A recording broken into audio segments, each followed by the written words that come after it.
Hey guys, this is officaljamntherealist coming back to you with another video today, and today we're going to be doing video game news and rumors. So if you like, daily updates about video games, hit that subscribe button. But let's go ahead and get started.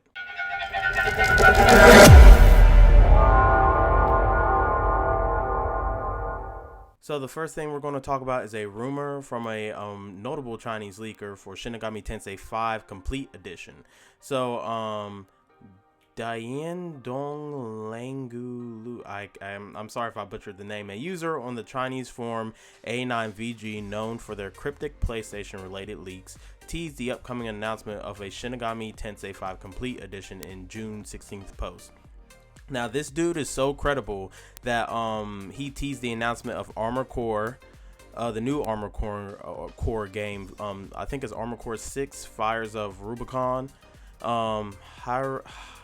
Hirigami 123 pack, the new release date of the new Game Plus for God of War Ragnarok, the announcement of Monster Hunter Rise for PlayStation and Xbox and Windows, the release date of Final Fantasy 16 Ambitions trailer, and the date of Silent Hill transmission. So the guy is very credible.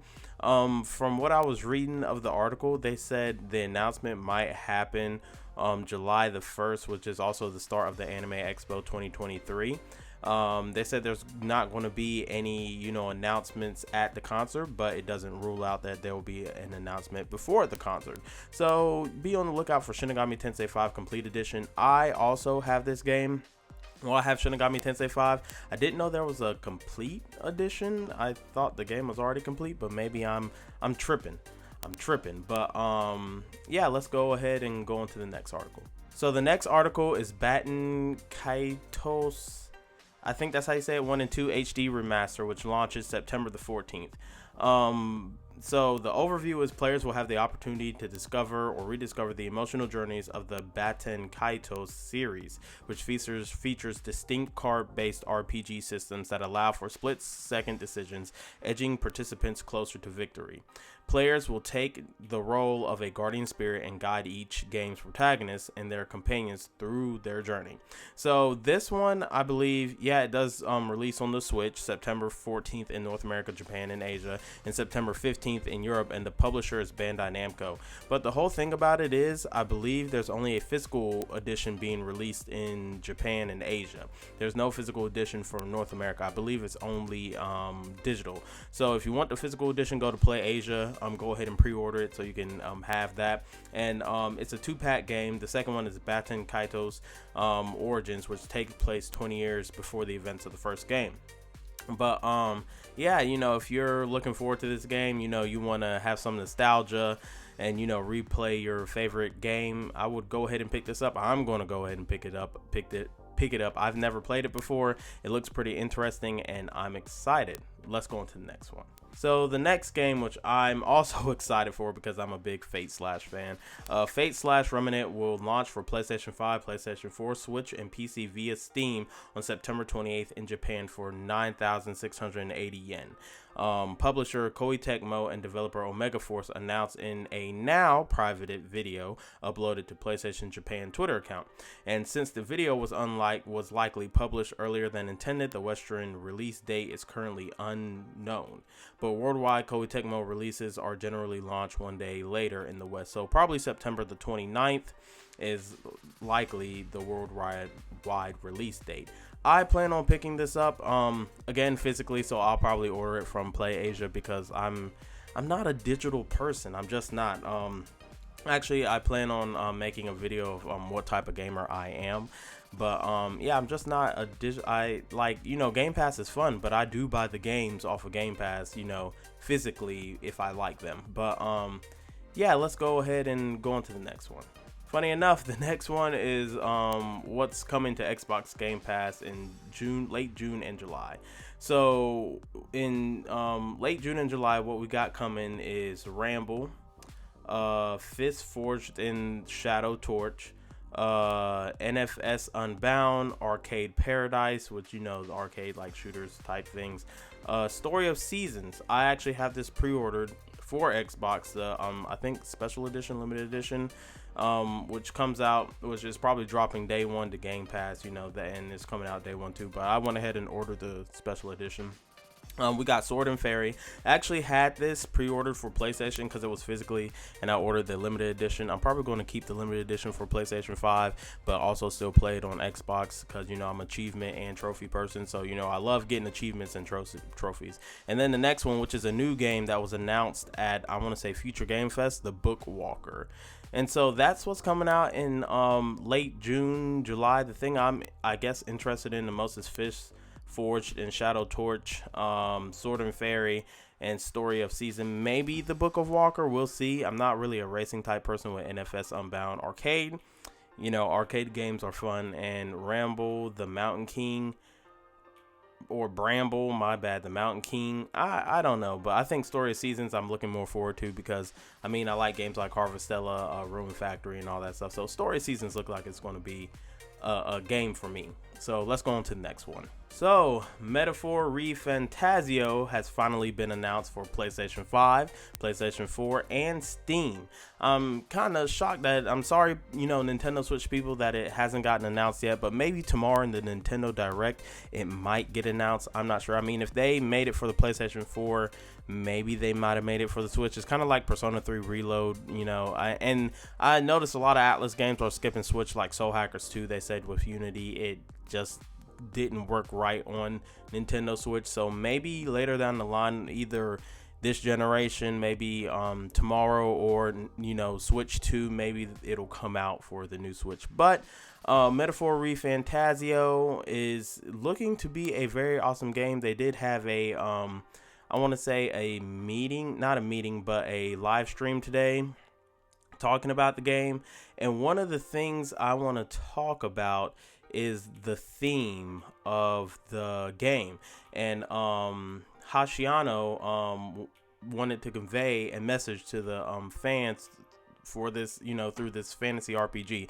So he says, throughout my time at Atlas making RPGs, we've always thought about the core themes of each game as the foundation of everything. But one key phrase of Metaphor ReFantazio is facing your fear.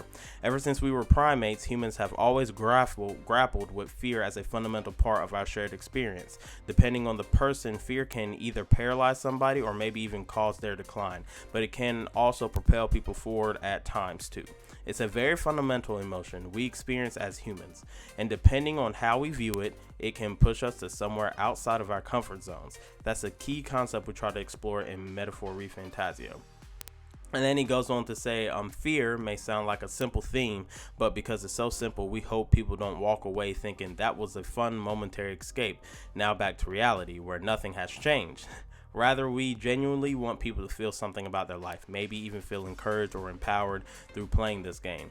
That way, the experience is rich and meaningful, even as entertainment, and we aren't compromising Atlas philosophy towards RPGs, and we're still providing something new and enjoyable to our fans. That was really the end goal for us. So, it's very interesting. It kind of reminds me of Persona 5, where, the kids were scared to do anything to the grown-ups. Like, the first boss, the teacher, the way he was, treating his students, volleyball players, and, extracurricular, quote unquote, activities and all that stuff. And then, you Joker, what's his name? Kid? Well, Pirate. Well, I think his name is Kid. Well, not Kid, but that's his code name. They end up stopping him with On and everything. And, they're basically standing up for what's right. And, I always have a fear of fighting the bosses because I'm like, dang, I know I'm not strong enough. But, I'm excited to play this.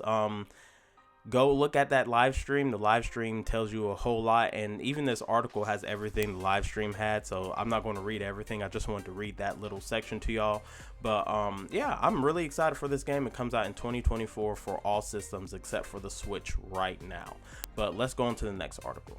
So the next thing I wanted to talk about is Tower of Fantasy launches for PlayStation 5, PlayStation 4 on August 8th. And PlayStation Store pre-orders are already available. I think the standard edition is $10.99 and the other edition, the deluxe edition is $49.99 and the ultimate edition is $99.99. But I do plan on pre-ordering this. I haven't played Genshin Impact. I know it's on PlayStation 4. I just have not downloaded. I think it is free to play, right? I believe it is. It's free to play. Shoot, I might download it tonight and play it. But Tower of Fantasy, I'm looking forward to it. You know, I've heard a lot of things about it, and I'm excited. It looks like a very fun RPG, free to play, open world type of RPG. But again, it launches August the 8th, and let's go into the next one. So the next one is Nintendo Direct is set for tomorrow, June the 21st. It's going to be 40 minutes mostly focused on Switch games launching in 2023, including new details on Pikmin 4. So Nintendo will host a Nintendo Direct on June 21st at 7 a.m. Pacific time and 10 a.m. Eastern time, featuring 40 minutes of information focused mainly on Switch titles launching this year, including new details on Pikmin 4, the company announced. You will be able to watch it, YouTube and Nintendo.com. It doesn't say Twitch or anywhere else. It's 40 minutes. I don't know how big this presentation is going to, because usually isn't Nintendo Directs like, the big ones like 90 minutes. I remember reading the comments and someone said more like 30 minutes of Pikmin 4 and then 10 minutes of new games. But there's rumors going out there that Chrono Trigger remake is going to be in there, and a whole bunch of other games. Like, shoot. Hey, Nintendo can remake the first Fire Emblem and it'll sell like hotcakes, like literally. Like, I'm not even joking, because they have so many games in their library that they can remake, or so many IPs that they can make new games of.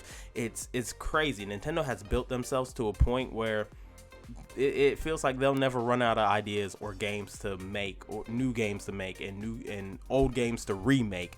Like, they've built themselves up to a point where it's not a problem to make really good games. But I'm excited. 10 a.m. Eastern. Unfortunately, I probably won't be there to see it live. I'll probably look at it after work. But 10 a.m. Eastern. I will be covering it before the day ends. I'll be covering it and posting a YouTube video up of it. But that is it. If you like this video, hit that subscribe button, comment down below what you're looking forward to in the Nintendo Direct, and don't forget to hit that did I say that like button? I don't know, my brain is kind of scrambled right now. But I hope everyone has a wonderful day. Official J-Man the Realist is out.